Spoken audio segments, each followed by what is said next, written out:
दोस्तों बात करते हैं एम्ब्रोडिल एस सिरप के बारे में। इस सिरप के कंटेंट्स की बात की जाए तो इसके अंदर एम्ब्रोक्सोल हाइड्रोक्लोराइड और सल्बूटामोल आता है। दोस्तों ये सिरप मुख्य रूप से कफ यानी खांसी के लिए इस्तेमाल की जाती है।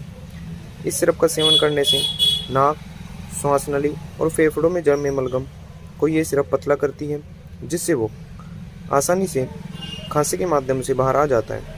तो दोस्तों ऐसे दवाएं संबंधी जानकारी के लिए चैनल को सब्सक्राइब कर लें, वीडियो को लाइक करें। Thank you.